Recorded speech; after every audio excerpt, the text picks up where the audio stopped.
We are going to start. Actually, we're going to wait just a few minutes for a couple of Park Advisory Committee members to check in. So please bear with us. It'll be about another minute or two and we'll get started. We need a quorum to have a meeting, just so you know.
The Granada Community Services District on Wednesday, November 3rd, 2021.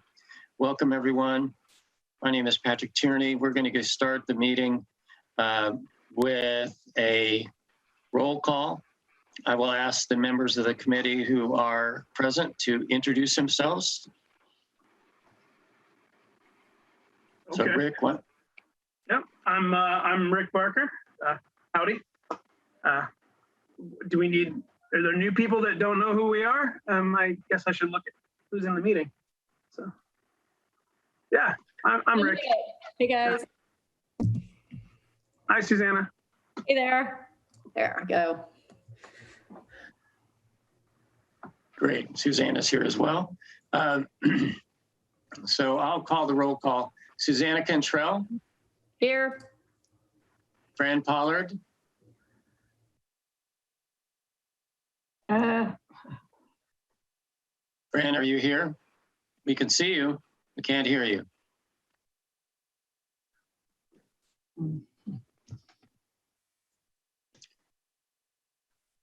Okay, let's see. Anyone else we're missing?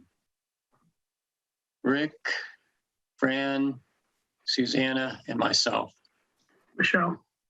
And Michelle. Thank you, Michelle. So we're good. All right, let's jump right into the agenda that's been published. The first opportunity, first item on the agenda is a general public participation component during this time. Excuse me, Pat, if you could ask if there's any people who would like to speak for items that are not on the agenda first. That's what I'm doing right now, Delia. Okay, great. So during this time, there's comments regarding issues not on the agenda. The limit is 3 minutes per person. We can't have any discussion or action taken on that item, but we'd love to hear from you. So if you haven't seen the agenda, we are going to be talking about Friends of Half Moon Bay Parks pool. We are going to be talking about a Quarry Park pump track status. We're going to be talking about Burnham Park and Community Center planning. We're going to be reviewing the potential Granada Community Service District summer recreation programs. We're going to be talking about a youth bike ride, a proposal for a need for a disc golf course, and work task. If anyone has anything else that they would like to share with us other than those items, we'd appreciate hearing from you.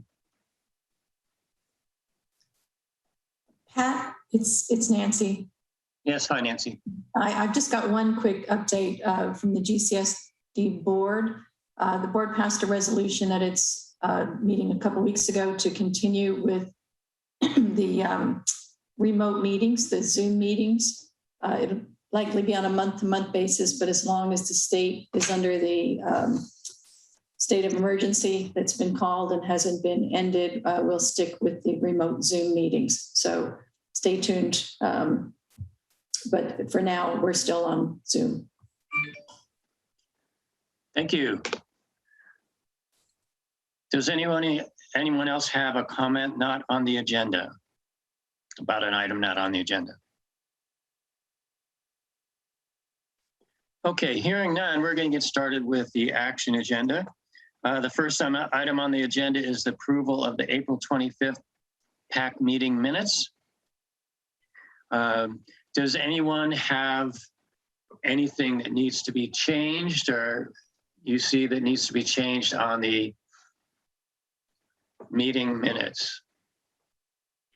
Pat, I don't think I was present during this meeting and it's got my name on it. And I also think that the person who submitted the minutes, their name should be on this. That would be me. Okay, yeah, so we can say they're submitted by you.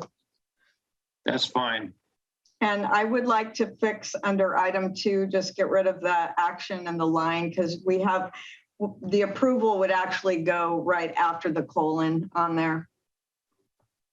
Okay. So I'll fix that. Thank you. And then I wasn't sure about the stuff that's showing up after the submitted by stuff. Is that supposed to be on there? Let me find that in just a minute.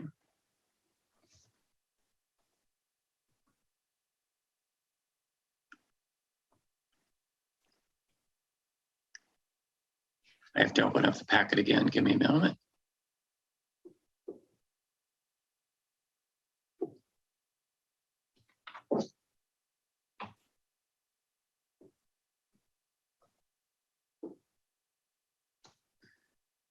It's not opening up real fast for me. There we go. I can hold it up if you want. Sure. So I don't know if you can see this or not, but after we have submitted by and everything, then there's some like extra writing. And I think it might have just printed out by accident, but I probably just like to eliminate that. Okay. Okay. So I'll make those changes and resubmit them to you for your signature. But we can go ahead and approve these with the amendments. With those modest changes, I'm going to call to a roll to approve the minutes. Do I hear someone? A second. Wishing? Okay. I submitted it first. Rick has seconded it. All in favor of approving? All in favor of approving the minutes as submitted? Say aye. Aye.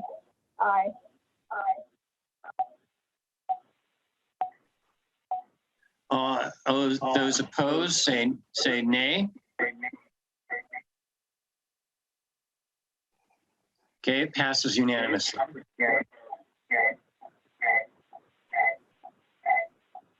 Just a minute. I'm sorry, Pat, did Fran vote on that? Can you hear me? This that is Fran? Fran. Hi, Fran. Okay, I just want to make sure you voted. Well, my computer's not working. I'm on the phone. Oh, okay, I see you. Okay, thank you. Okay, so we're going to move on to the next agenda item, which is a discussion with the Coastside about the Coastside Community Pool with Friends of Half Moon Bay Parks and Recreation. We have a Friends of the Park. I will introduce them briefly as they are a coastside-wide organization. Besides their name being Friends of Half Moon Bay Parks and Recreation, their mission, and one of our speakers can probably talk about this more than I can, they have assured me they cover not just Half Moon Bay, but El Granada and all the way up to Montera. And so with that introduction, we have Maria Burns from Half Moon Bay Parks. Hello, Maria. Hi, Patrick. How are you? Good. Thank you for joining us. Maria Burns. I am the administrator for Friends of Half Moon Bay Parks and Recreation. And as Pat just explained, we are an organization that we're really based for the entire coast. You know, I've been involved in the organization for about 2 years. I know our title sounds like it's just Half Moon Bay, but that's just how it was established years ago. But the organization really, and we're starting to partner more and more and have meetings with other organizations, not just the City of Half Moon Bay Parks and Rec. So anyway, happy to be here tonight. Patrick has been coming to our meetings, our board meetings, which is the first Wednesday of every month. I welcome everybody here to join us. We'd love for input and thoughts. We have been raising, and I know actually a number of you have had conversations in different ways with the pool committee and with our fundraising efforts, because they've been doing it for a long time. Again, I've only been involved for about 2 years, but we've been fundraising for a while now for an endowment fund for ongoing maintenance of a pool when it is built. I'm happy to say, it's very early for me to be reporting much right now for you guys, but we just had a great meeting with the City of Half Moon Bay, with the school district, Cabrillo Unified School District, with a pool design firm, and with our organization. Our pool committee chairs were there, just to start talking about planning and what are we going to do. And our goal really is, again, it's early for us to be talking about this, so I would love to come back to another meeting. But our goal is to figure out what the community really needs. We've done the surveys, we've done the research. It's been years of doing this. I know different people in this group have been involved in these conversations with our board. But we want to just get to a point where we have a plan of what we need, what a pool could look like, so that when we can find the funding or where we can find the location or whatever it might be, I'm not necessarily saying it's going to be at the high school, because I know it's been a long-term discussion. But we're hoping to have just kind of a look and a feel of what the community really has been saying for years they want. So we can start to move to the next phase. So that's where we are right now. But we would love this group's help. We would love people's ideas, thoughts. If you want to join our pool community, we would love that. This is not going to just be a Half Moon Bay city discussion. This is not going to just be a school district discussion. It's not going to be a friends just only discussion. It's a whole community thing to make this really what we all need. I know there's been talk of a floating pool in the harbor. I know, and we've talked about it as the friends group too. I know there's been talk of just redoing the high school pool. And so, we are just trying to figure out with everybody, with all parties, what really should we do and go from there. So that's where we are. Again, I don't have like concrete, like, hey, this is what the pool's gonna look like right now. But we're moving things, and I'm really, really happy with the pool committee. If you guys know Amy Allshouse, she's our new co-chair with Kirk Reamer. Eric Harger had been doing it for a long time, but he moved. And so these two people are fantastic, and they're now chairing the pool committee. And so we're going to start to have more meetings as things ease up with, mandates and things. We're going to start to have more discussions and meetings about pool stuff. But that's where we are right now. So I'm happy to take questions, but we're just happy to be talking to you guys. Hey, Delia.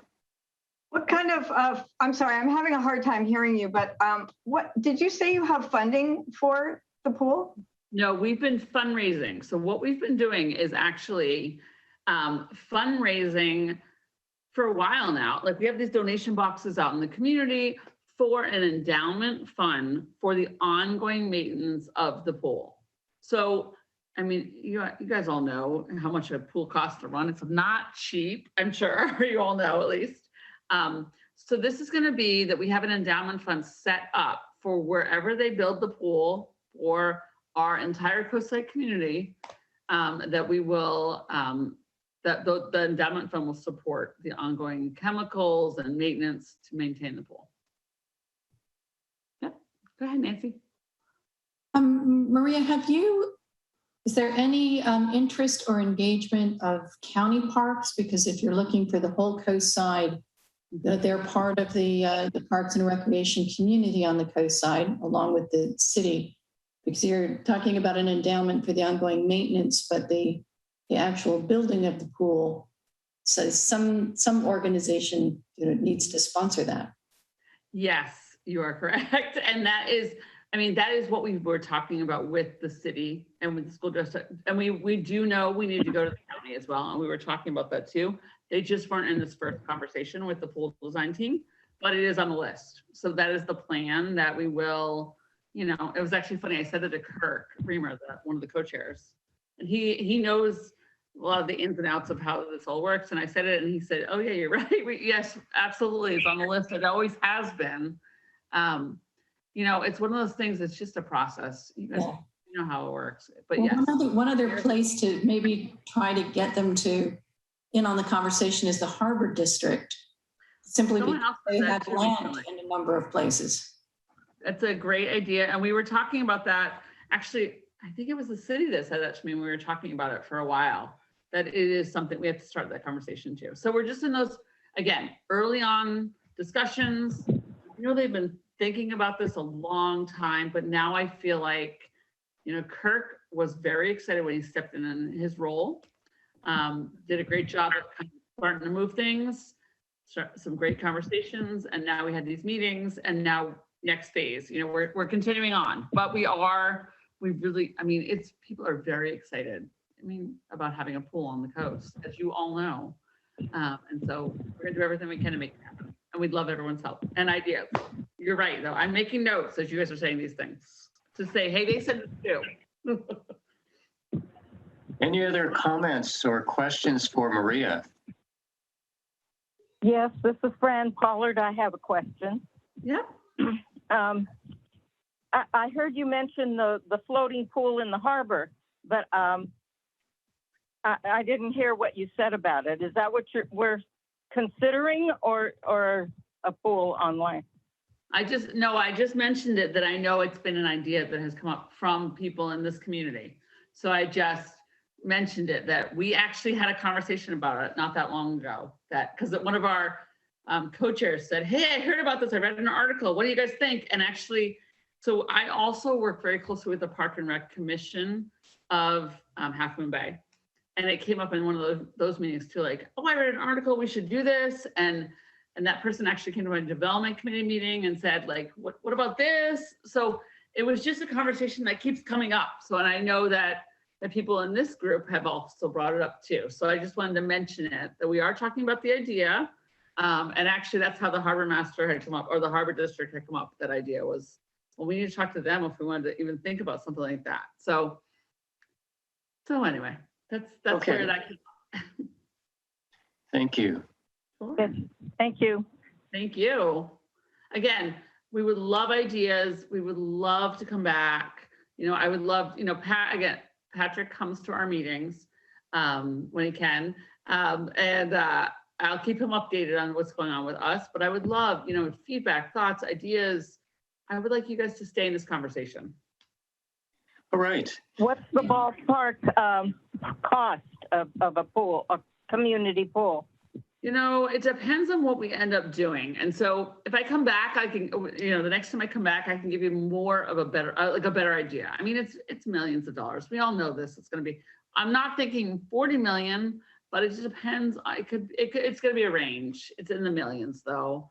But we want to be ready for, I'm sure you've all heard about Carter Park and how things came together for that. We want to be ready with a plan and idea for when other funding might be available so that we can move for a pool and what everybody wants. So that's kind of what, when we have a better idea of what it might look like, I'm happy to come back and kind of share more details of what we're thinking. But we just don't have that yet. Soon, hopefully. Maria, would you mind putting your the Friends website address in the chat box? Absolutely. And I will send you my email as well. So if anyone wants to talk offline or just connect with me, I would love it. I will put both things in for everyone in the chat box. Can I just ask one more quick question? Sure. I don't think it takes millions to build a pool, but are you including property with that or something? I'm not really clear. No, it does actually. We had the design team tell us, and it was, they were saying a couple $1 million for. Wow. But we're also talking about, it was actually interesting. We did some research in some other areas close to us. They came back with crazy numbers of millions, like $40 million for a pool. And we're not going there. We're not looking at that. We're not trying to do those kind of things. We're trying to get, but they were saying a couple $1 million a pool.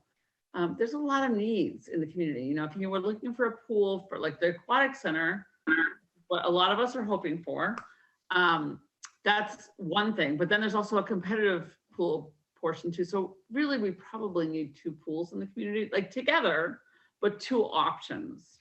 But again, I can come back when we have more details to show you fun pictures and things. I know I've talked way more longer than 5 minutes. Sorry, Patrick. But anyway, so yes, but yeah, it's. We're not talking hundreds of thousands of dollars. We're talking in the millions range. And what we end up deciding will be the cost, really. Not me, our group, many conversations decide. Rick, do you have a question? Sure, I got a question for Maria. Can you describe the structure of your organization? I'm vaguely familiar with Friends of the Half Moon Bay Parks. I've attended a few meetings here and there. What sort of organization are you guys? So we're a nonprofit, and then it's a very small board, and we're actually looking for new board members if anyone's interested, or anyone that might be interested. Hint, hint. But we have an executive committee of 3, a president. It's mainly volunteers, but so it's the president, vice president, and treasurer of the board. And then we have, I think, 7 or 8, I think we have 8 now, board members that support them in our efforts. We have small subcommittees. We have a development committee, an investment committee, a finance committee. Again, all board members, and a lot of them are the same people. But we have a few people that are not on the board that serve on the committee as well. And then the pool committee as well. We have a pool subcommittee. So, it's a small and mighty group of people. And then we have, I'm a very, very part-time staff member for them. I think I work less than 10 hours a week. And we work with, the chamber has a accountant that helps us as well. Okay, we're going to need to move on to the next topic and to keep on our schedule. Okay. Thank you, Maria. Really appreciate you coming. Of course. Thank you, guys. I'm putting my email and my website in. Okay, we're going to move on to the next agenda item, which is the status of Quarry Park pump track. I have not been able to reach Nicholas Calderon with County Parks. Delia, have you reached him, or Nancy, do you have any updates on the pump track, where it's at? Rick, do you have an update? I'm pulling up the numbers right now, the most recent ones. But sorry, did not come prepared. It hasn't changed. Here we go. So as of 9/22, the schedule looked January, the contract would go out for bid. February, they would reward the contract. May through June, construction, and July 2022 complete. Oh, Okay, excellent. So there's nothing holding it up at this point that you know of, Rick? Currently, right now, it's the current delay that we're actually seeing. It's being held up because they got the grant for some of the fire prevention stuff in Quarry Park, and where they're dropping the trees is right where the pump track was going. So they're actually using that field for staging and dropping trees and doing some thinning in that project there, and that pushed into the winter sediment moratorium, so they couldn't start working until May and June. So Okay. that was the delay there. Okay, thank you, that helps. Is that work done now, Rick? The first stage of that work, from what I understand, the lower section, I believe, is complete, or they're just wrapping it up now, because I don't think they're going to be doing any more heavy work in there once the wet season comes. So there won't be any more staging from now on then at the pump track? They're probably still dropping trees and bringing limbs and chipping stuff there and dragging things around. They still have a lot of large logs in the park that they need to chip and get rid of. Okay, cool. Thank you. From what I see. Thank you. Okay, thank you, Rick. We've been working on this for a long time, so July will not come too soon. All right, we're going to move on to Nancy, if you don't mind. We have a number of people here that want to talk about agenda item number 7, the disc golf course.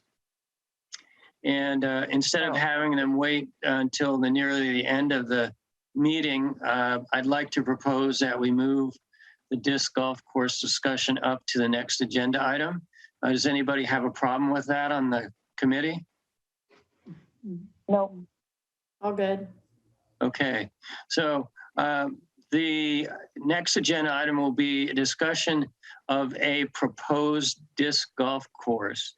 Let me give some background on that, and then we'll open up the discussion. A disc golf course has been considered and requested during the Quarry Park Master Plan meetings and even before that. And so this was a priority item for PAC in 2018 to consider this. So we're bringing it back up again, and we'll see if there is interest and support and information about it.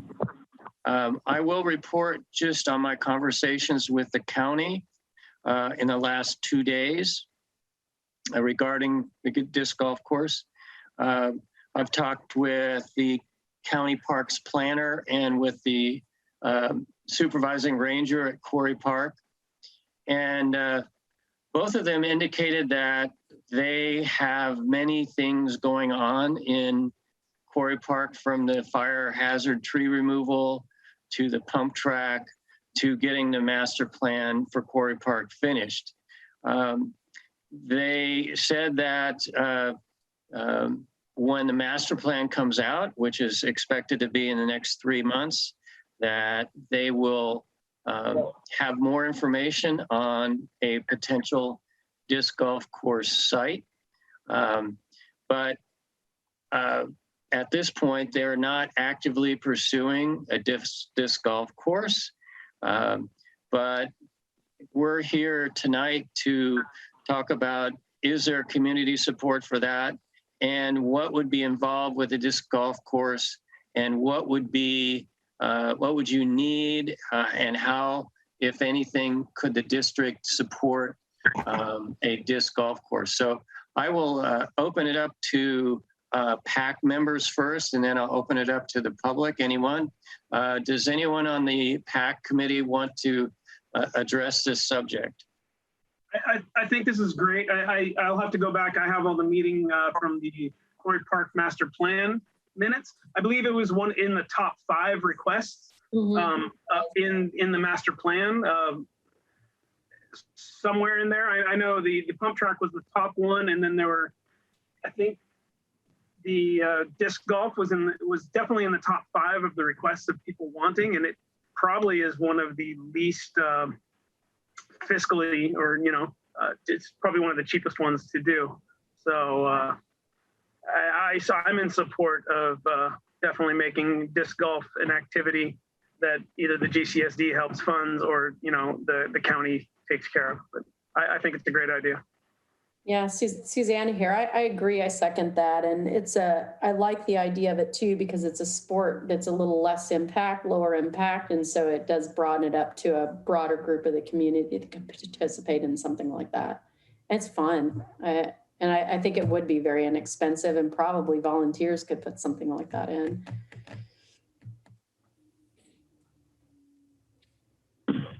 I have a question. Is there a place for it? Do you know where they want to put it? And is it going to be a permanent thing, or is it something you bring and you take when you leave, or what? I can try to respond to that. We're looking at options at this point. The master plan has not come out, so we don't know exactly if it's included. I'm told it is included. They would not tell me where it is. They're trying to, wait until the draft plan comes out.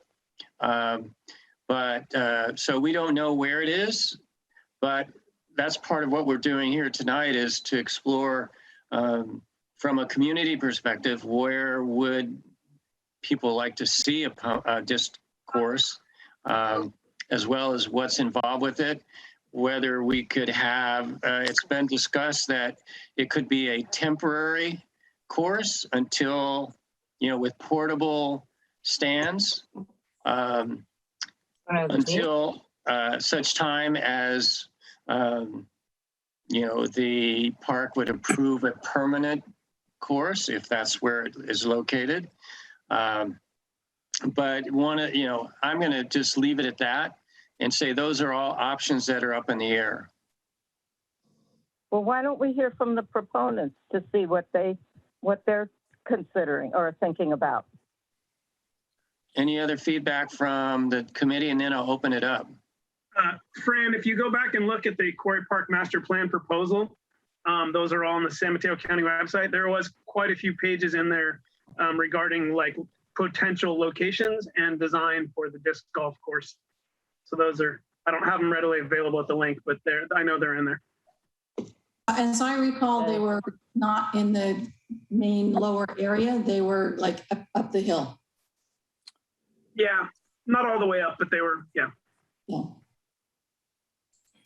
I will also mention that and maybe one of the community members is going to talk about this, but the Half Moon Bay Disc Golf Club has on their website a location for a disc golf course at Murata Surf East.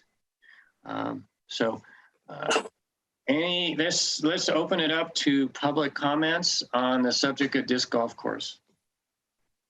If that's okay, I'll step in. My name is Jake Ward, longtime resident of the coast side, parents bought in 71. So been here forever. Couple of things that were mentioned by the committee already. Couple things. First of all, the benefit of the disc golf course is multi-generational. So it is low impact exercise. It's basically a walk in the park, throwing Frisbees at a basket, right?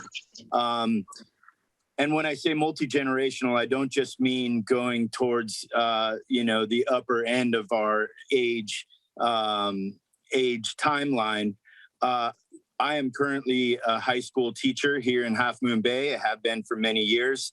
The Half Moon Bay High School has a PE section where they set up disc golf courses all along the football and baseball fields. And so there's a 3 or 4 week session every year where at the high school they teach disc golf. They also teach disc golf down at Cunha. So the benefit to the community, I heard that what would the benefit to the community be? There's already community members from all generations that are already playing on the coast side with temporary baskets. And so the sport has already been introduced. As far as what Rick said about it being one of the cheaper, probably alternatives, a fully installed 18-hole golf course would cost us about $75,000. Now, also to speak to what one of the members had said was that that $75,000 would also, the install of that course would in many ways, more than likely, probably 100% would be installed on a volunteer basis. Just recently at Oyster Point in the East Bay, there was a disc golf course that took a number of years to develop, but the installation of that disc golf course, again, the installation was done by all volunteers. So the actual cost to the community to install something like this would be really, really low. Also, as to, I was part of the Quarry Park master plan discussions. And I should say, I'm actually the president of the Half Moon Bay Disc Golf Club. We're a loosely affiliated crew of about 15 guys. We regularly go up to San Francisco Disc Golf Course, which I'm wearing a little sweatshirt right now. We regularly go up there on Sundays for a weekly, and we have for about the last 10 years. So there's already a number of people that are actually doing this. But what I wanted to say was, as far as where this disc golf course would go, is there anything done already? The county, when they looked at Quarry Park, engaged a guy by the name of John Houck. John Houck is one of the leading disc golf course designers in the world. He's designed disc golf courses all over the world, Europe, America, Australia, you name it. He's already been to the property. He already did a survey of the property, and he has, in the master plan, has developed a site for an 18-hole course. Now, speaking to what you all said about where it would be, my understanding is that it is in the lower part of the 500 acres. So the 500 acres goes kind of up onto the ridge, right? Like way up there. The disc golf course would be sitting kind of on the ridge. You know, the main fire trail coming out of Quarry Park as you go up to the lookout? Off of that main trail right there to the right. And that would be, to the west side of that is another smaller little ridge. It would be along that ridge line up above those properties or up above that property. And it's kind of, if to give you an idea of a location, a landmark would be, where the playground is? It's the ridge above the playground. Okay. Okay, Jake, you're going to need to finish up real quick. Yes, sir. Okay. I'm sorry. I don't mean to take up all the time or hog it. I thought I would respond to some of the things that I heard you guys say. So that's really it. I am the president of the Disc Golf Club. I will be in any meetings that come up. And I just wanted to let you know that the plan that you saw was actually a plan that we had come up with and proposed to those guys a while back. But there is already a design. Okay. Thank you. We can come back and ask you questions if we need to later. Thank you. Yes, sir. Anyone else?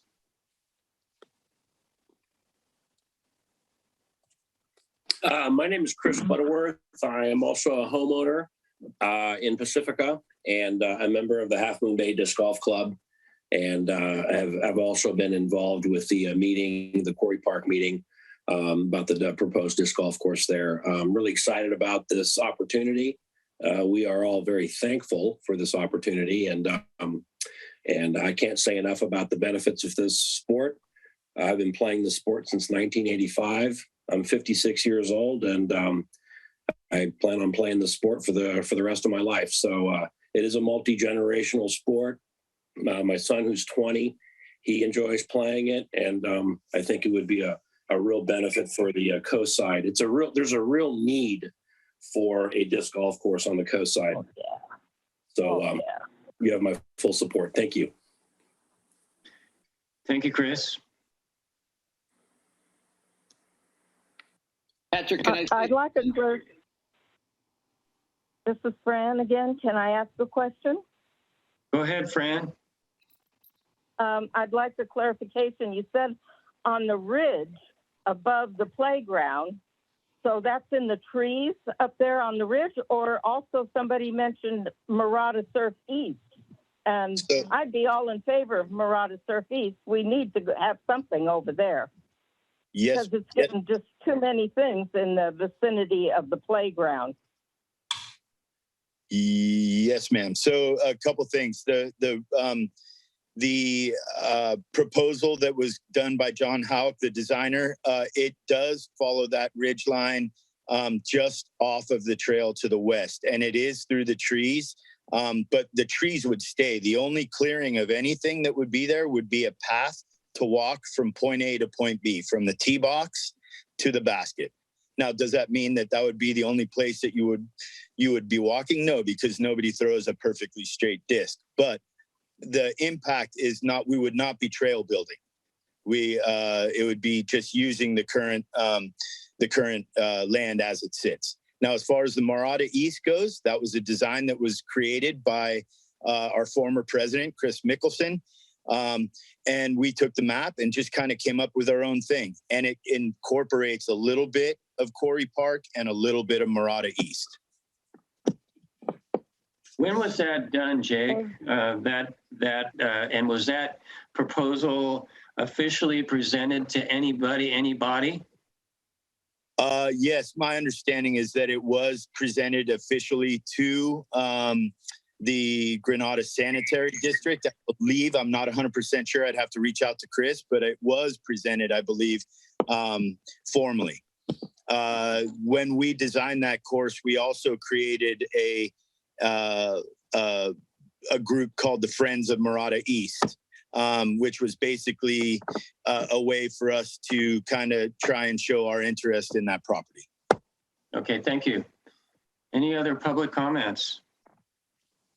Yeah, hi there. My name is Paul Kennedy. I'm a resident of Montera, grew up in Half Moon Bay, moved to the coast side as a young person, about 12 years old.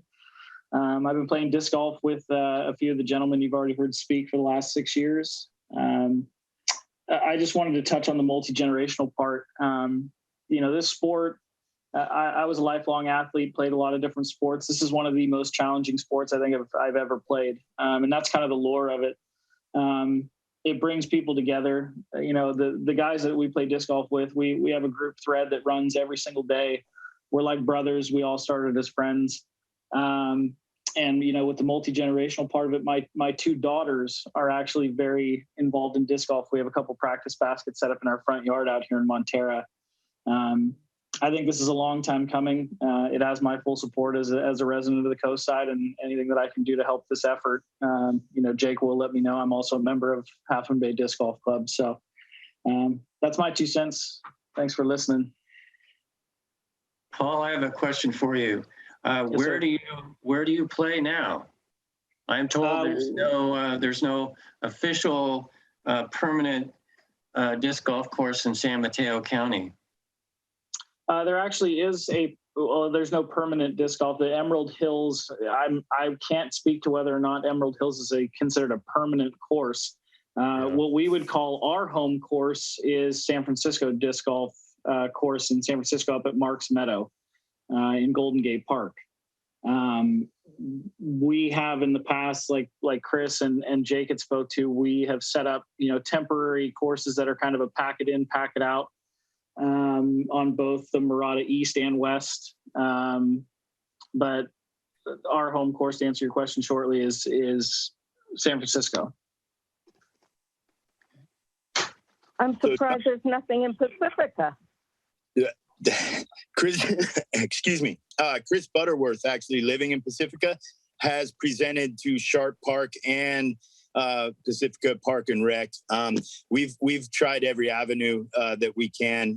We've looked at Sharp Park. We've looked at different properties. To your question, Mr. Tierney, there is only one, and it is a permanent disc golf course. It is a co-location course on Emerald Hills Golf Course. So the actual 9-hole course that they have there, they have installed permanent baskets and they just put in concrete tee pads. So it is a permanent course. It is the only course in San Mateo. Other than that, you go to San Francisco or you go to Santa Cruz or you go to the East Bay, and we will drive. We drive. There's many people that drive all the time. Yeah, San Jose as well. There's a course. It's quite a distance for us to go do what we love to do every weekend, but it's worth it for that camaraderie. So Jim and I play at Emerald Hills at least twice a week. We're also both El Granada homeowners who play with our sons and our wives. And the thing about Emerald Hills is it's a great course, but it costs to play. It makes it a bit prohibitive for everybody. So the idea of a community course that's local, that includes everybody and isn't cost prohibitive is a real advantage. And that was Martin Smith, right? Yeah. Okay. So Martin, a question for you. What does it cost for a family of 4 people to play disc golf at Emerald Hill? Well, it's $15 to play like on a Sunday. So a family of 4 would cost $60. So that's prohibitively expensive for many people in the community. Yeah, and I think that a good point for that would be it's cost prohibitive to people who are not familiar with the game. Once you're familiar with the game, the hooks get in you. You know, you're hooked. I mean, I literally will drive. I've driven to Sacramento to go and play. You know, I mean, it hooks in you. But it's the cost prohibitive of the people who are not familiar with the game, who would just pick up a Frisbee on a Sunday or a Saturday and just go to the park and like throw the disc, right? Like they don't want a person who just wants to try it doesn't want to have to pay, $15 to go and struggle with the game, because you do struggle at first. It's pretty difficult. Hey, gentlemen, I included the links to the Quarry Park master plan and put a few screenshots in the chats of some of the proposed layouts of those courses. If people are interested in what that actually looked like, those are in the chat down below.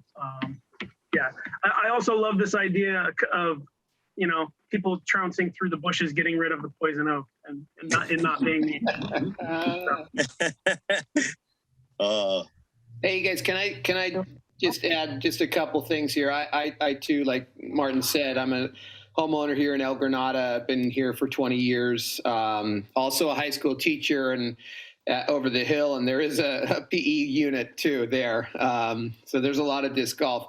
We're talking a lot about multi-generational. I would also like to add, definitely multi-gender. I play with my wife. I play with my wife's friends.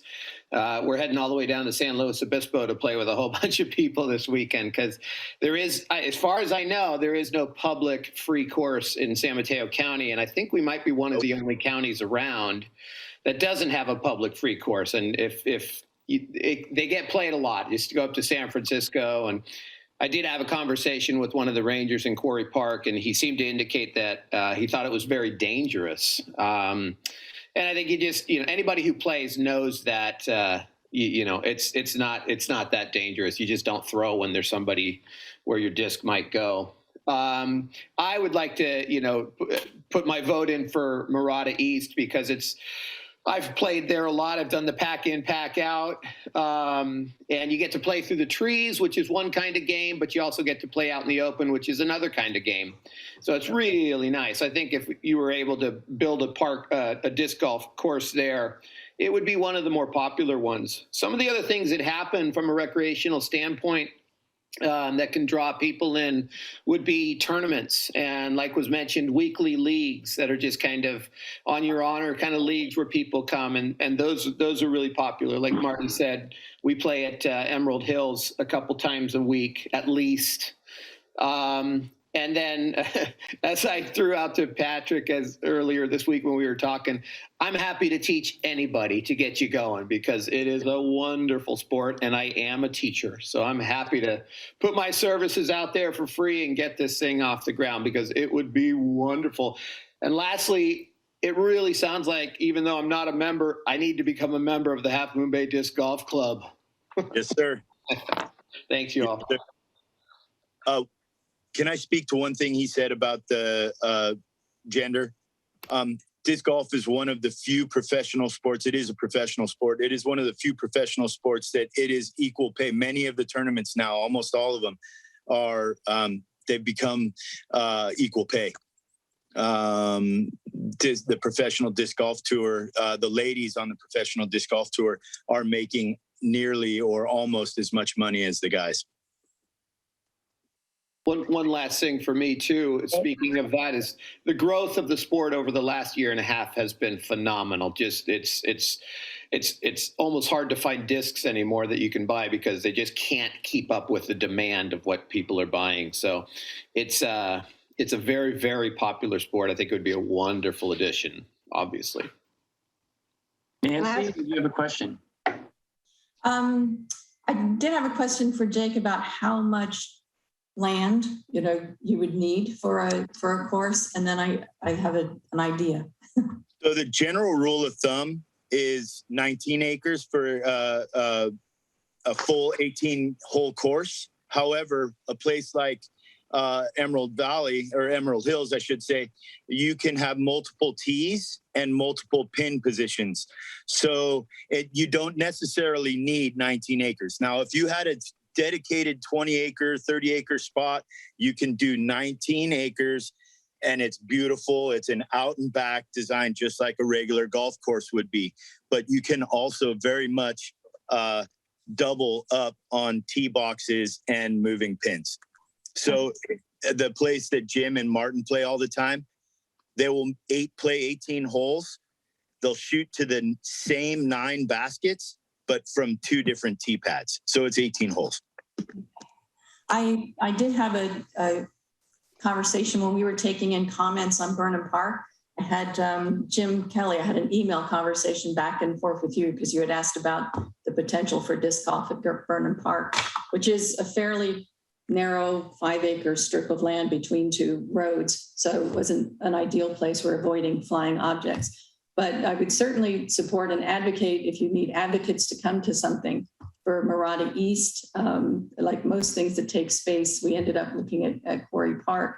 Marada East, the county parks ended up including that in the Quarry Park master plan. So yes, still maybe an opportunity there, either for there or up on the hill. But we definitely have been hearing about disc golf since Granada became a community services district. We don't have that much space. My one other idea for space is, Cabrillo Unified School District has, I think it's 10 or 15 acres in El Granada on Sonora between Clipper Ridge and the northwest side of El Granada. That it's just been in the paper recently because they're now talking for about the 5th time on potentially putting affordable housing for teachers there. But it's woodsy, it's got open spaces. It's one of those places where kids have built pseudo pump tracks, but it might be another place where, you could go set up the, at least the temporary ones that I've seen Jim carrying to and from Quarry Park. Or maybe the school district would allow for at least, use for a period of time We know how long Quarry Park can take to get things done. So that was just another idea. Thank you. That brings up one of the questions I still have is if the goal is, and I'm supportive of the goal of having a disc golf course in El Granada area. I think Murata Sheriff East would be excellent, but is it transition before a permanent course could be installed, because it takes a long time to get any kind of permit approvals. And Burnham Strip, I agree, is not the ideal place for that from a challenge standpoint, from a safety standpoint. So could there be some sort of short-term agreement with the school district between the district, Granada Community Services District, and the school district to put up a temporary course in that Sonora school district property? Or could there be a temporary course that could be purchased by the district, because there's some costs involved with that, and not everyone has a group of friends that have one of those portable, say 9 holes or something like that, portable baskets that the district would own and could be checked out on a short-term basis, and there provide a stopgap, a way to get us transitioning to more of a permanent course. I'm just open to thoughts about that.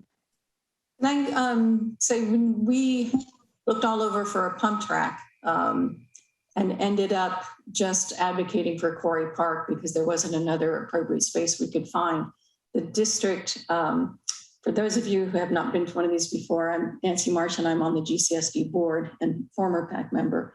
But the district is putting up $100,000 toward the pump track in Quarry Park. So I did write down when Jake said how much a permanent course can cost, because it's the sort of thing that if there was a place and if there's somebody had the land where GCSD could potentially participate in a fairly modest cost to get it done, that's, I think, a conversation the district is willing to have. We just don't have the place to put it. But if we can find somebody who will give us the place to put it, it's something that we could help, because our role is to help provide recreation opportunities in the district. If I can speak to the space that you were talking about near Sonora, if I understand that space correctly, and I've ridden my bike through there a number of times, that would probably hold about 3, maybe 4 baskets. And certainly, again, if I'm playing the pack it in, pack it out type style, I'd bring in 3 baskets and just multiply that by 3 tee boxes, and I'd have a 9-hole course, just kind of going back and forth. I don't know that spot is big enough. What I have always wondered, and this could be, I don't know, you guys can help answer this, just south of Poplar Beach parking lot, there's a huge field right there. And I've always looked at that and said, wow, this would be perfect. I've never played there, but I don't know what the possibility is for something like that either. The other group that you might connect with, because I think a lot of that land is owned by either Coastside Land Trust or Peninsula Open Space Trust, but it's such a non-invasive thing. I've seen the baskets on the Emerald Hills course. And so, they're protecting land as open space, but I wonder if they would allow something like that on some of their open space parcels. Yeah, certainly there's a lot of people walking, on the paths through that space, but I've always dreamed about being able to play there. What would be the cost for, let's just say, 3 portable baskets, or 4 or 6, and how much space would that take up in terms of storage, and in the sense of making it feasible for district residents to rent these or reserve these and put them on public open space that's available right now. So, Jim, if you don't mind, I'll start and then you can finish if you'd like. When it comes to portable baskets, there are levels just like everything else, right? There's so many choices you can make. The lowest you can probably get into a basket for is about $50. They're from Costco. Those are the ones that we have that we use and bring to courses all the time. And that then goes up all the way to basically like the disc catcher from Innova, which would be about $150 per basket. So if you're looking at 3, 4 baskets, 5 baskets, whatever it is, there are levels. But you could probably, if it were something you wanted to hold on to and have as an investment for a while, I would recommend getting the $100 to $150 basket. It will last longer. It's more durable. It's more portable and lighter. So you get all of those things by going up a level and just a little bit in money. Jim, go ahead. Or Marty, you can say something. I was thinking earlier, I mean, couldn't we like set up a proposed temp course by just using portables that were locked to a nearby tree with a chain? Because you couldn't just leave portables out. Somebody would take them. But you could create a temporary course using portables if you had a way to fasten them to the ground or to a nearby tree or something of that nature. And then maybe people could experience the game, and that might drum up some. I mean, it doesn't sound like there's a lack of support, but it might be a way to introduce it really cheaply on land that already exists. Yeah, that's one of the hardest parts about packing it in, packing it out is packing it in and packing it out.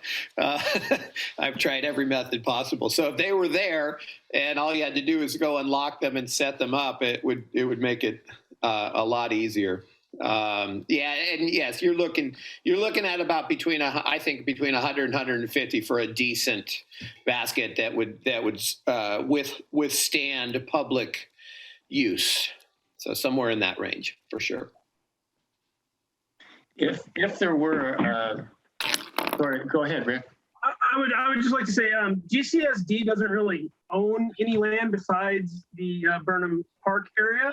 So anything that we do GCSD wise would be helping fiscally on someone else's land. And the first step here would be to engage those land managers and those land owners, whether it be county parks or the school districts, to get permission to put any of this stuff there. Not that I don't think this is a valid discussion, but I think GCSD, I think the PAC is all in favor of this. And I think we would be willing to make an item to be able to support you guys fiscally and maybe even possibly write a letter of support to those possible landowners.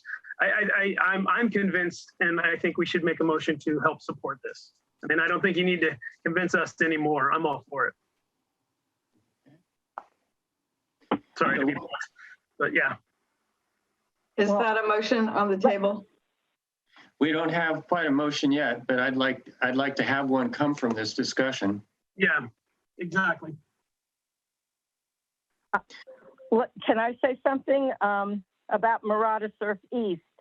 I had spoken to Park Director Nicholas Calderon about possibly making that the dog park, because once the pump track goes in, that's where the dog park is right now, or where most people use that area. So I don't think the two are going to will be compatible. You can't have the dog park and the pump track in the same area. So I asked him about using Murata Surf East for the dog park, and he did not. He wasn't against it. He's thinking about it. So I'm wondering, can the two uses be? Can we have a dog park there and the golf disc? Hey, Fran. And I'll reiterate what I said. We don't own any land or make any jurisdiction claims at any of the space usages in any of these parks. We can only choose whether we're going to support fiscally and back these people and write a letter of support. We can't dictate what happens within Quarry Park. I'm not asking you to say that we have to do it. I'm asking, are the two compatible? Would there be, if we went with that area, if that area was chosen and the county approved it, could we also accommodate a dog park in the same vicinity? Yes. Yeah, and I can concur. I know that there are many parks across the country that do have both a dog park and a disc golf course within the same property. You just have to plan it. Okay, that sounds good. Thank you. Okay. Well, Any other comments? All right, well, I would be willing to start on a motion. Let's see if it would go something like this, that the Parks Advisory Committee recognizes the popularity of and the growth in disc golf as a recreation activity, recognizes that there is a lack of disc golf courses in San Mateo County, public courses in San Mateo County, and believes there are locations suitable for golf courses, disc golf courses within the district, and therefore would recommend to the board, highly recommend to the board, that the district investigate opportunities to create a disc golf course on the coast side.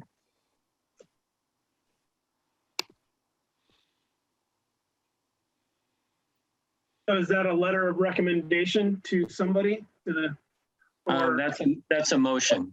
That's a motion for what action item? Just in The action support? to write a letter. We would be writing a letter of support, and we would recommend in that letter that the district explores opportunities. If this is a high priority and the district explores opportunities, the district board explores opportunities to have one created on the coast side. That's the action item. I second that motion. So anywhere on the coast side? We're leaving that open. I would suggest we leave that open right now. And if the board So you're not is writing to the county. You're not specifically asking the county to put it up. It could be anywhere. well, our main focus, I think, is to our board. So that's what this letter would be addressed to. The board, I think, if they were supportive of it, Nancy can comment on this, would then be able to write to the county if that's what they thought was appropriate. I think, well, you don't need to write a letter to the board, but I think if your motion just recommends that GCSD advocates for and considers financial support for a disc golf within the community, I think that's kind of the way we did it with the pump track. And then the board did write a letter to the county to support the pump track and offered funding. So I think, to asking for advocate and support is probably enough. Advocating for support and including financial support. I like that idea of abstaining from dictating locations or layouts and that support and fiscal support, but recommending locations, but not mandating for certain locations. Yeah, I think I agree with that. I don't want to specify any certain location, but just we support the idea of the disc golf course somewhere on the coast. And then we leave that up to the powers that be where it can be. It could be in Half Moon Bay and some of the other areas. I don't know. I'm just wondering how many more things we're going to have in Quarry Park. I would just Very leave crowded. it open to on the coast side, and when the group finds a willing place to put it. On the coast side. I agree, on the coast side somewhere.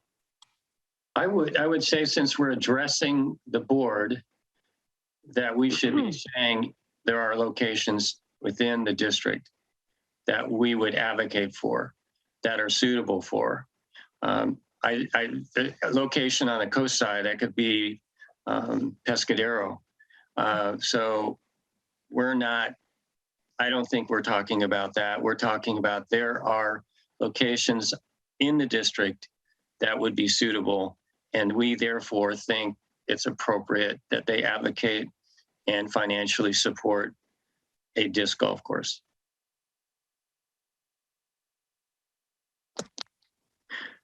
So that's my motion.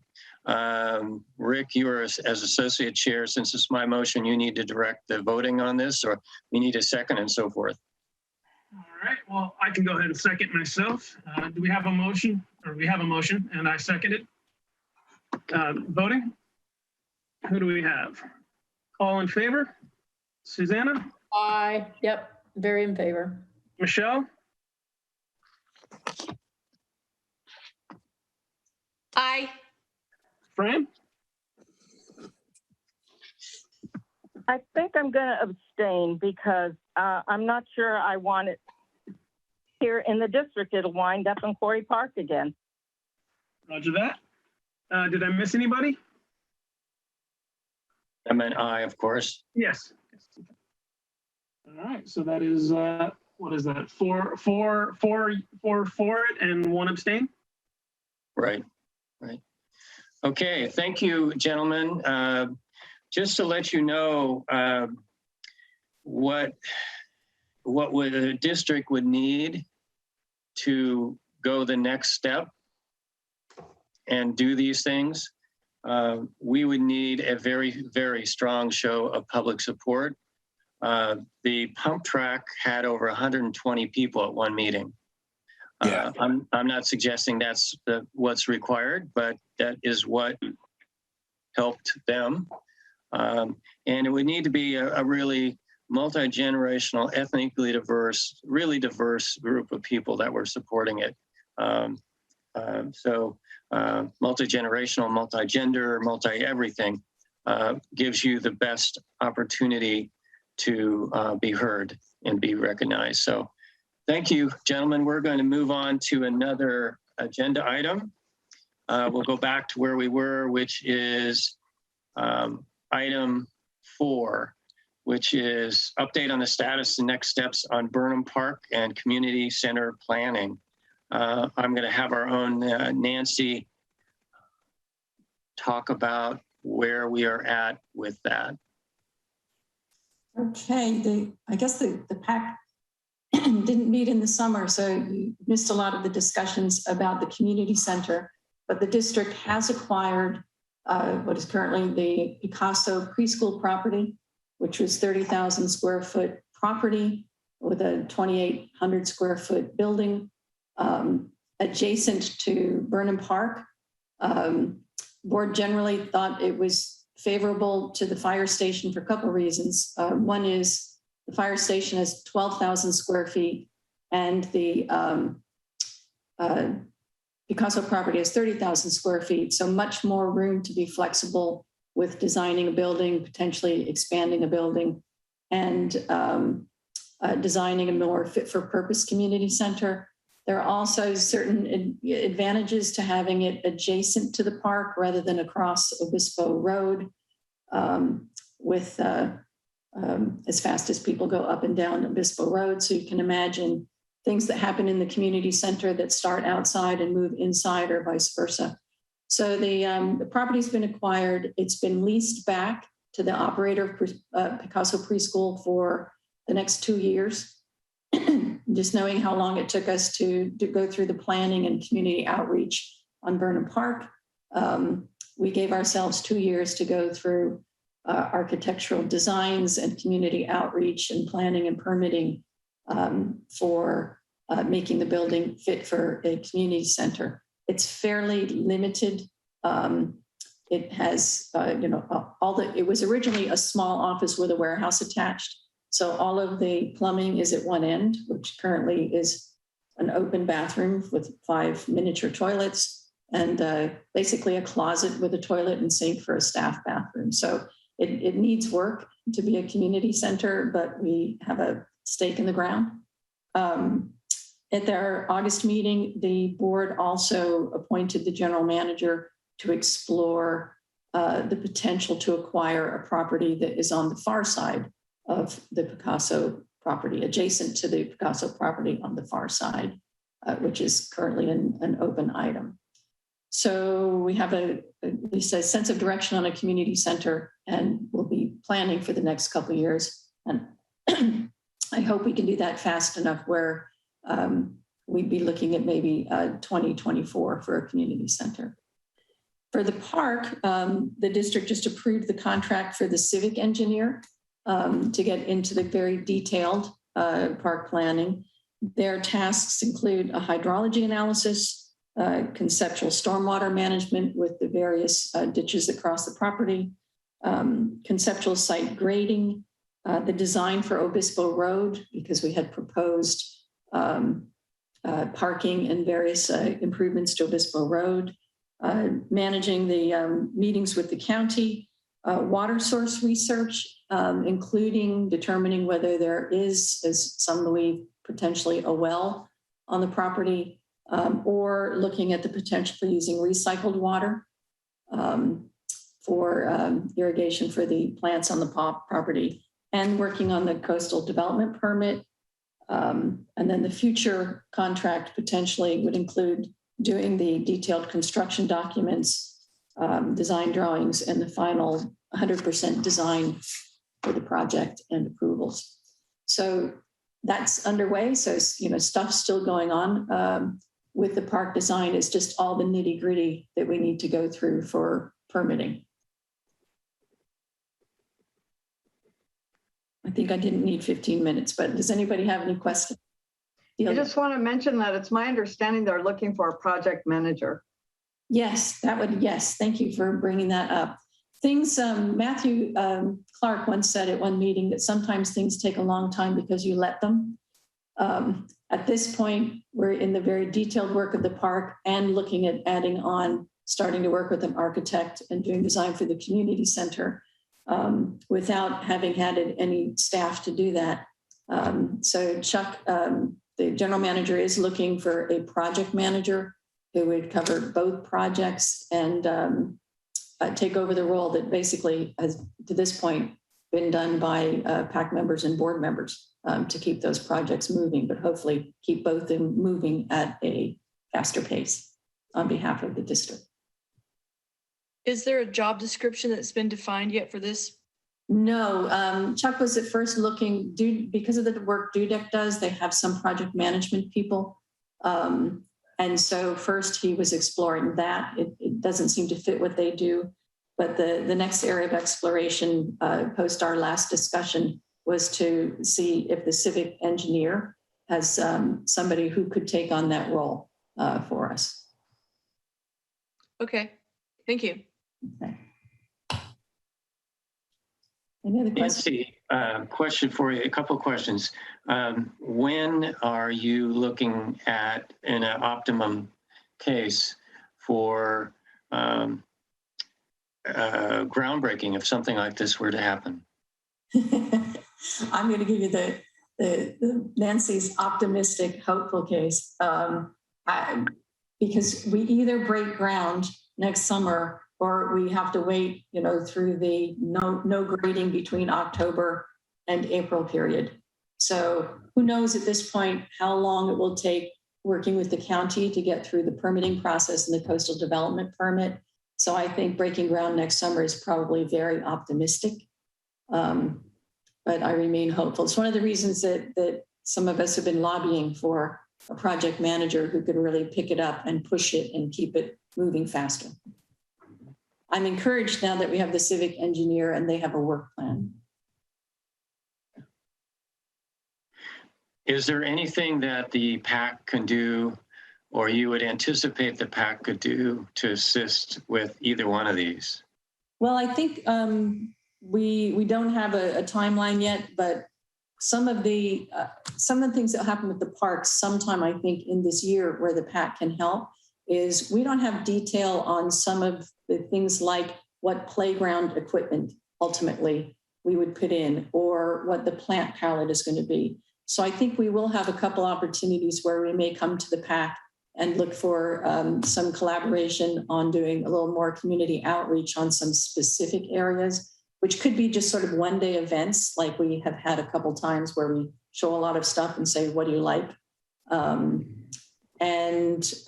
the community center, what Barbara and I have very briefly discussed is starting that process the same way we did with the park, where we come up with 3 nice conceptual designs for how much it could be and how much space it could have and what kind of amenities it would have, and open those up for public comment. And then, we would want to have, as usual, have the PAC go through that commentary first and digest it and focus it down, and then bring to the board from what you've heard from the community outreach, what are the main things that we should consider putting in it. So I think we could have 3 potential outreaches for the PAC to help the board with. There may be more for the park, but I can't think right now. I'm not sure what things like the skate feature. I think we have to see what makes it through the local coastal plan and the coastal development permit. And then, when we see what they would actually let us do, then we would do more outreach. Okay, thank you. Any other questions from the PAC?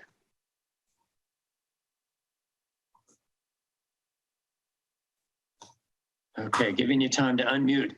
I am hearing none. Let's move on to the next discussion item. So there are some things that we could potentially do with Burnham Park. PAC could do, but yet to be determined. The next item is review the 2021 GCSD summer fall recreation programs. I'm hoping that Nancy and I can both cover this quickly. I think we should congratulate ourselves, and we should let the public know that if it hadn't been for PAC's insistence, we would not have had any summer recreation program, summer or fall recreation program. So we as a PAC were able to create something a bit, smaller than what we've ever had. But we had several programs. We had 2 guided hikes. Nancy, is that right? You led one and Barbara led another, right? I believe that's correct. What was that, Delia? You're correct. There were 2. Okay. And both of them were reasonably well attended. We also had 2 summer family movie nights, one in July, which had to be so late by the time it got dark, that we had around 50 people attending that movie. And then October 2nd, we had 150 at Family Movie Night. And Rick and the Coastside Mountain Bike Club and others really stepped up. Spangler's sponsored, provided snacks for fundraising for community organizations. There were volunteers from the community who helped, and we hired, I think what worked out very well, and the only way it could be done is hired Beach Break Entertainment, Julie Mel's outfit, and they got all the films, the legal work, the projection equipment, even helped us promote a little bit. And so thanks to their efforts and a pretty good community effort, we were able to have those 2 family movie nights. Am I missing anything, Nancy? I don't think so. Thank County Parks, please, too, for helping. Yes, I'm sorry. County Parks, we couldn't have been able to do it without County Parks for sure. Matt DiCarlo especially was very helpful. They actually provided, because we did it there and because of their help, it really reduced the cost from the original estimate. I think was over $4,000, and it came down to $2,300. They also provided the generator. And 2 ranger staff on site, and they were we couldn't have done it without them, obviously. So hats off to them. So that brings us up to an item that we're going to have in number 8, which is work plan for next year. But before we also had, I think, 4 C. Huggard GCSD garbage pickups, and they're going to have one this next month too. Yeah, so we're still going. Okay. We also had 2 walks. There was Barbara Dye and Michelle led a native flora and fauna walk in Quarry Park. I think it was one of those things where 28 people signed up and 8 people showed up. But we also had an El Granada history walk in September, led by Barbara Dye and myself. And we had, I think, 38 people sign up and 26 showed up. So we split them in 2 groups. The delightful thing about that is a lot of you are in El Granada know the old original train station that was originally down by the El Granada Cafe is now at the Alameda and Portola. Well, we met I did a test run with my family on Labor Day, and the owner of the old train station, which is now his home, came out and invited us in and pointed out several features about it. And he joined one of the walks and gave us some of its history and features as well. He's a character. His name's Jim. He always waves when people go by. That's great. All right. So, congratulations. I know Michelle was working very hard on an event, a music event at Burnham Park. So maybe that'll be happening next year, Michelle. We'll see. Yeah, I think Joe Giusti, AKA Flambeau, is been working with.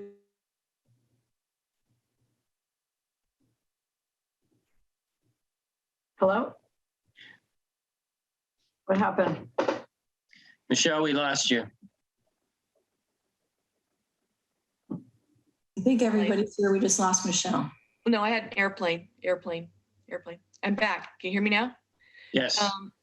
Anyway, so I think we're going to make progress, and by next summer, I think that we should be able to have some live music there. I think it'll be very, even though there's construction going on, we can create a little space where we can have a non-generator band, and I think we can look around for like a portable stage, like what the Legion has. And that will help us control sound, pointing it out towards the ocean rather than towards the residents. So I think we're going to get this done. I think if we do have a groundbreaking, we absolutely want to combine the events and make it a big community event. Yes, it's a great idea. I like that. All right. So, congratulations, PAC, on having a mini but successful summer-fall recreation program. Let's move on to the next item. A disabled youth bike ride. I have gotten initial public support from BORP, Bay Area Outreach Recreation Program, and they were the ones that helped us.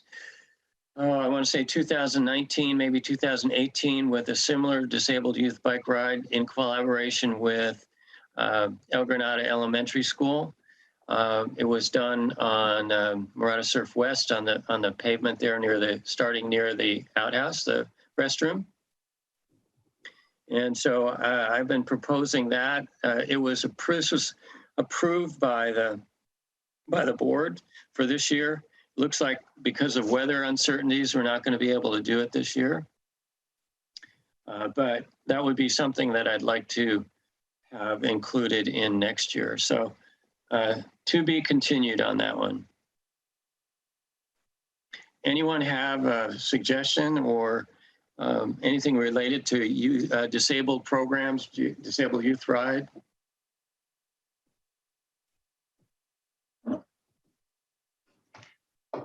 Oh, I will mention one thing. This is kind of interesting. I was in Southern California and I was reading the paper that my parents get, and someone designed a disabled sit-in surfboard for disabled people. And this guy was giving surfing lessons to disabled people.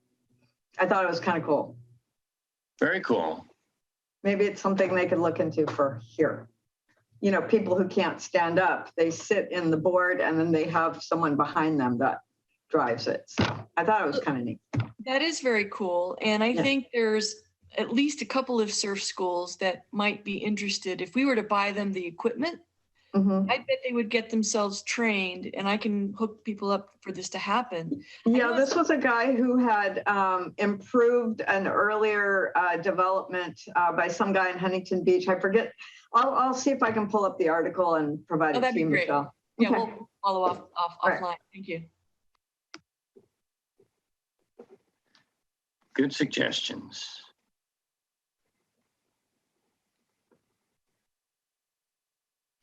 Okay, we're moving along. What time is it? 8:30? All right. Let's talk about work task and plan for 2022. We don't have to come up with everything firm, but I think there's value in the PAC discussing what some things that we should be anticipating we're going to be involved in or could be involved in. And so that we can get ready and plan. If this were a fully staffed recreation department, that's what they would be doing right now. Typically, you do the planning in fall and the latest in winter, and then you start rolling things out in spring. So we may have enough, hope for a reasonable low COVID year next year. So worth thinking about. You all received in a packet under this agenda item some potential work tasks that I had identified. And so I'm looking for you all to tell us whether these are good ideas, if you have additional things that the PAC should get involved in, if this isn't something that we want to do. So I'd like everyone to contribute here. So everybody, please speak up. Is there something here that resonates with you? I think we're good on A, which is the youth accessible bike event. That's been approved by the board already. Identify activities. B is help promote, identify activities and write the brochure for a summer recreation program. I see that as one of our main roles. I should ask Nancy if there's any movement on the board towards hiring a part-time or full-time person, recreation person for the district? Not on the near horizon. Okay. No certainty about it. It's hard to hire a person when you can't tell them how many hours a week you're going to need them. Why don't you add hours to Nora? Nora is full-time already. Well, she responds very positively to Parks and Rec stuff. She's extremely responsive. It only takes a few seconds. It really doesn't, in terms of, she shared the movie events to my website, example. It took her a few seconds to do that. She's a resident. She knows how to do internet stuff and she just does it quickly. So I think the things that we're asking this person to do, it should be transitionally, we need some help. For instance, just getting somebody to call PG&E for pulling.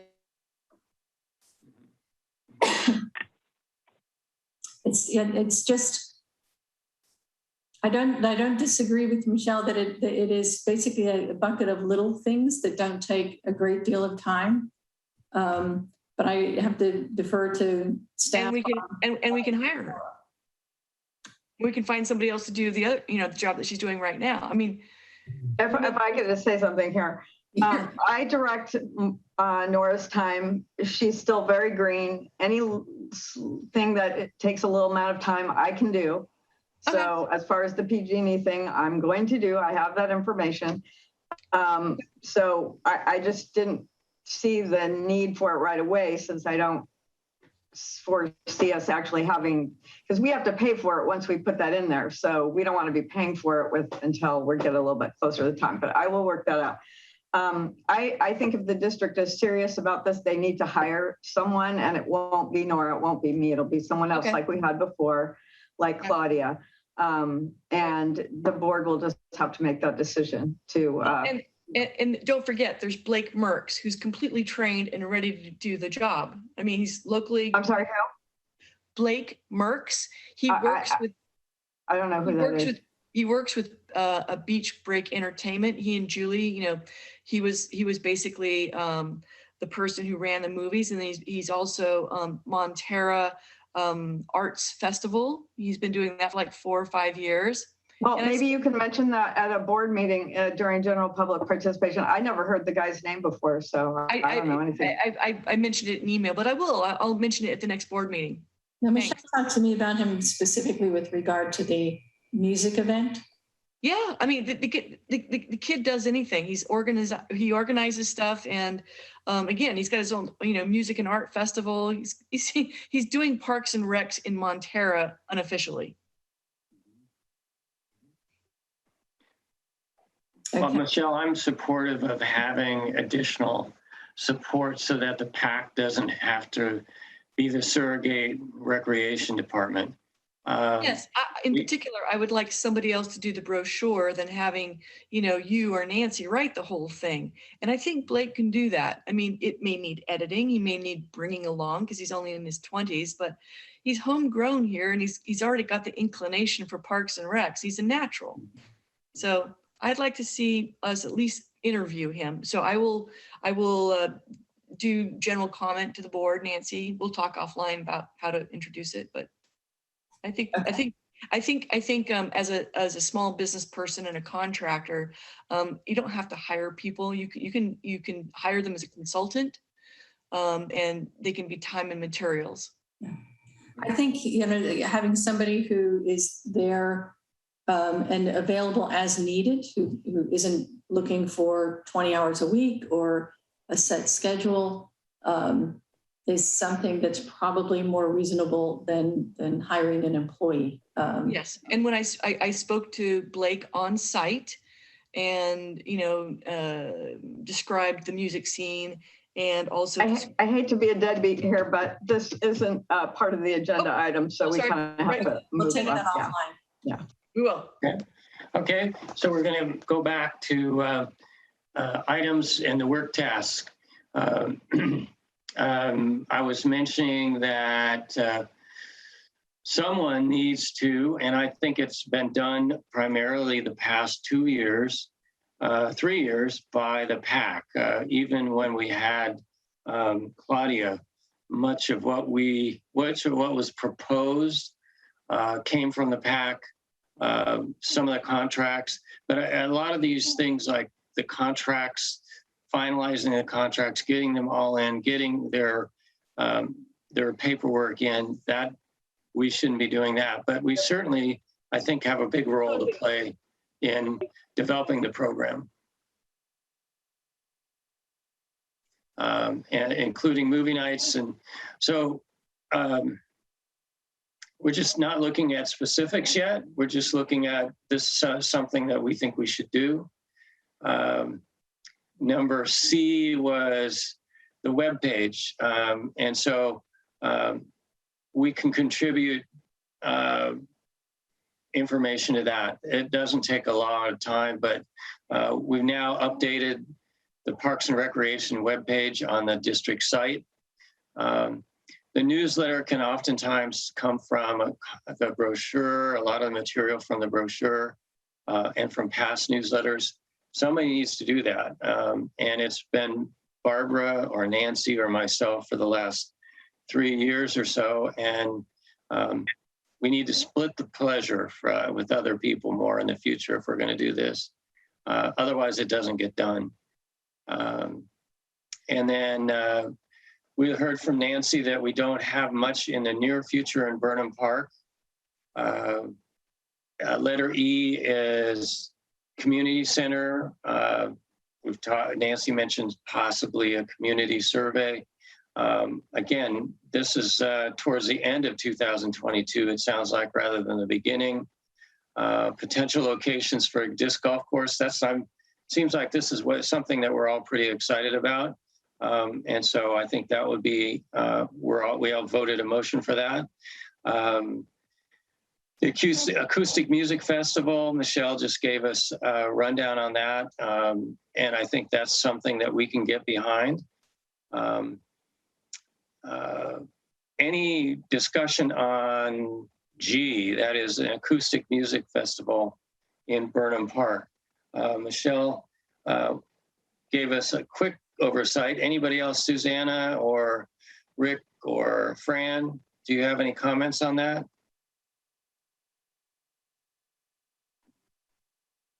I haven't been able to get back to the agenda. My computer isn't working and I can't see what the list is now. Okay. Go ahead. Sorry, I didn't interrupt. As far as the music production and scene, I am woefully inept in any sort of music scene or awareness.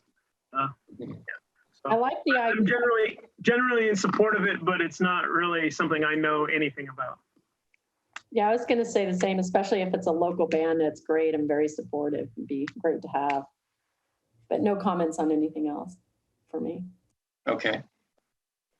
I agree with Michelle. We have to get somebody in charge.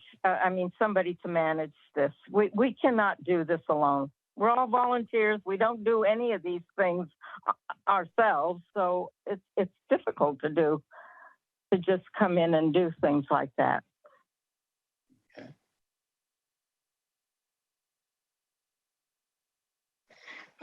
Okay, I'm going to move to item H on the work task list.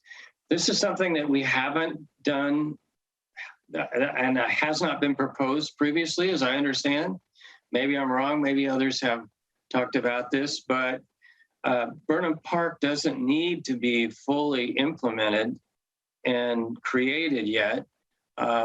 So several people and myself have been talking about, why don't we start a running race? That is, find a sponsor and start it at Burnham Park right now, and develop a course. There's been programs that have started from the harbor. Before I've been involved, I was involved in a triathlon from the harbor. And so maybe keeping it simple and just trying to bring focus to Burnham Park through sponsoring, the district sponsoring or helping to sponsor a running race starting at Burnham Park. It would need to go east and not try to cross Highway 1 unless we took the Miramar ditch, the Miramar culvert, rather. What do you think about that? I'd like everybody to chip in. I don't know if I'm way off mark here or whether this is something that would be, the district should get involved in. There is Half Moon Bay Triathlon. There is Parka, the Devil's Slide Run. There is also the Cystic Fibrosis bicycle ride, which usually goes from the Legion. So there's a bunch of different races out there. There's no reason for us to organize this. What I do is I just show up as a ham radio operator and I help them along. And they, like the Cystic Fibrosis race, they coordinate with the Legion. And again, they might have to coordinate with our Parks and Recs contact / director. But it's more of a plug and play kind of thing where you just say, we've got the space. Let's make sure that We have the permits if you're going into Half Moon Bay, et cetera, et cetera. So we're like the local knowledge for the for the permits and how to get things done.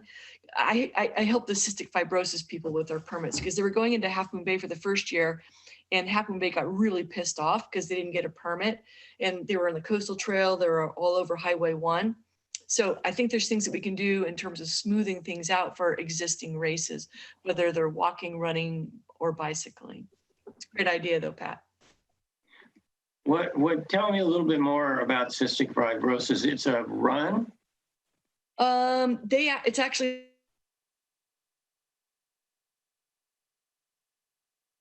You cut out again, Michelle. You cut out again, Michelle.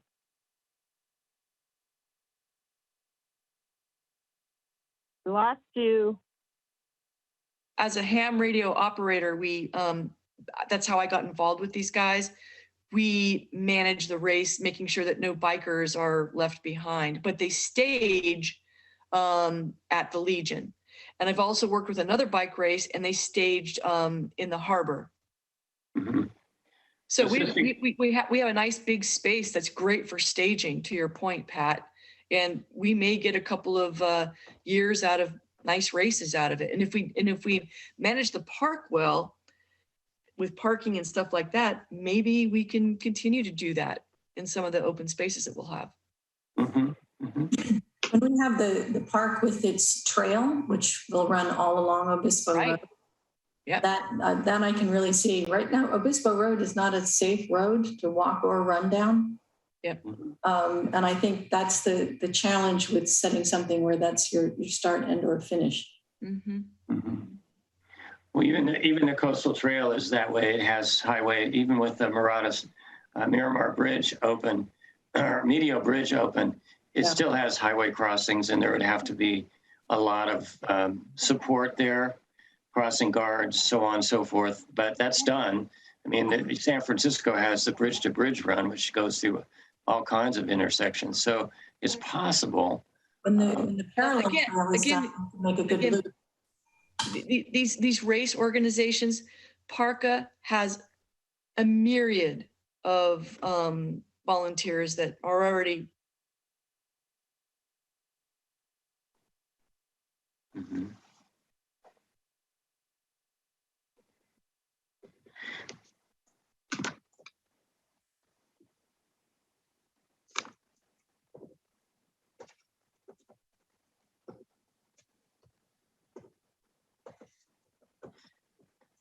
All right, we lost her again.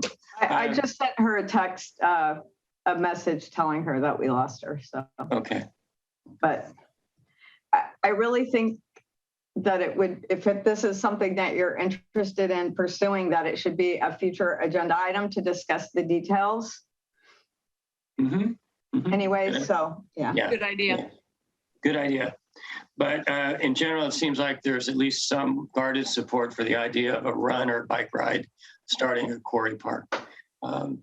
Even a triathlon. Triathlon would be ideal, or mini triathlon or something. Okay, I'll keep that on the work plan. Anything else? Please, PAC members, please tell me something that I'm missing here. Rick. As far as the ride or run there, I can compose a list. I'm part of a running group and a triathlon group and a mountain bike group.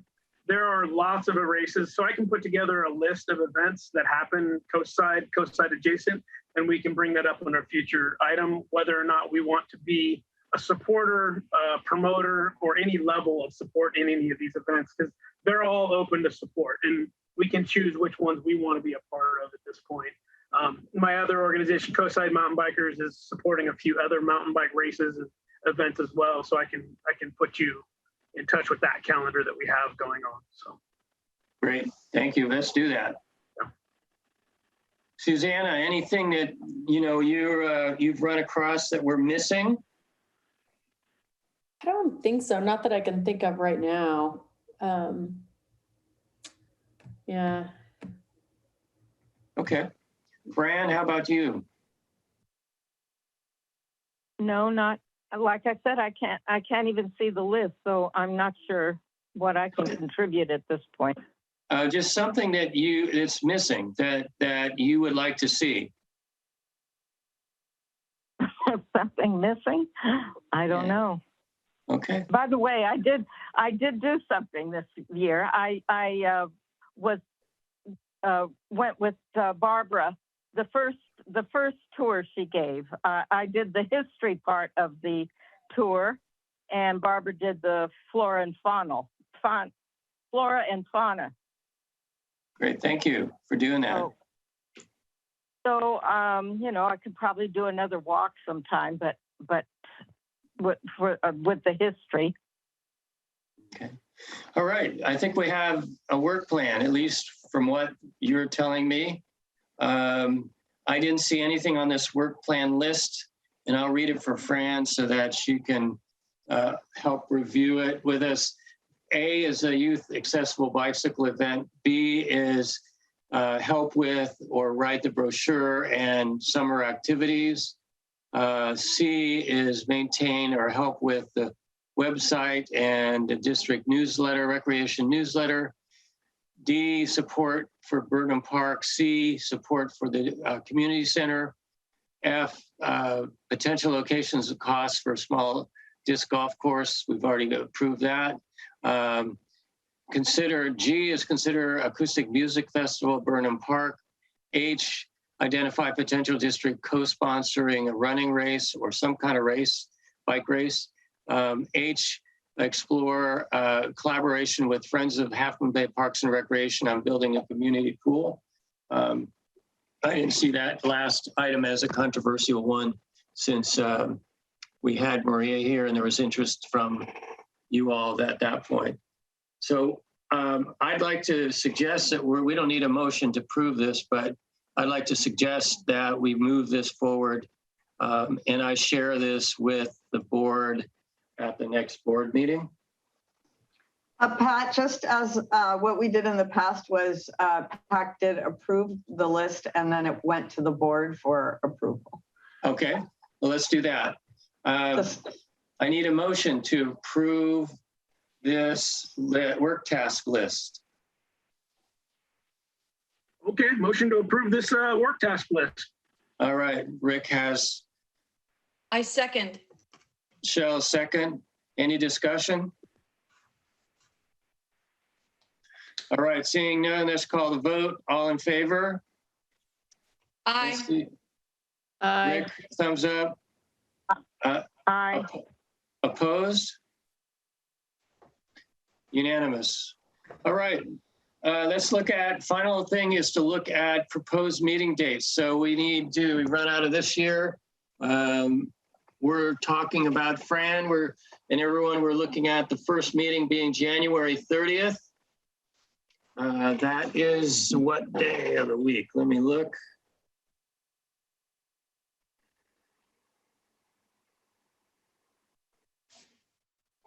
All right, January 30th is a Saturday, so that won't work. Would you rather have a Monday or a Tuesday or a Wednesday for the meeting? Any strong preferences? Pat, can I make a suggestion? And I don't know what happened to your applicants. Nancy, do you know why the applicants weren't here tonight? You're on mute. Eric and I made sure that they each knew about the meeting, and we gave them a link to the meeting and suggested that they attend if they could. At least one said they would try, so I'm not sure why we didn't see them. We have interviewed 3 applicants and we'll make a recommendation to the board at the next meeting. Right. I just thought that maybe the PAC members should consider, setting your dates after the new members come on in case, there's any issues. Certainly you can do what you want, but I just wanted to mention that you should have 2 new members shortly, so. Or one or 2. 2. Well, if Lyle Cofield isn't, I don't know. I haven't received a written resignation from him, but I did talk to Lyle got an email from him. He said he wanted to stay on, but he isn't here tonight again. So Okay, we'll see. We'll see. We have three good applicants in any case. I would say, please, I would suggest you set at least the first meeting, because that would be the first meeting that they attend. Right. And we need to elect a new chair as well at that first meeting. So we need to identify. I'm going to be out starting February 1st. So either Monday, the 31st of January, or Monday, Tuesday, Wednesday of the previous week. So January 24th, 25th, 26th. Does anybody have a strong preference for the very first meeting date? No. I have no preference. Monday is usually the least amount of meetings of, on the coast side. Wednesday is probably the worst night. Tuesday can be crowded. So I'd say Monday night would probably be good if everybody else can make it. Okay, so let's try it for January 31st. That's Monday, January 31st. Okay. That will be our next PAC meeting. All right. Well, that is our last agenda item. Thank you, everyone, for being here tonight. Really appreciate it. Community appreciates it. And so anything else before we adjourn? All right, so I'm adjourning the meeting. At what time do we have here, Delia? 8:58. Thank you, everyone. Thanks, Nancy, for being here. Thank you. Good night. Good night. Night.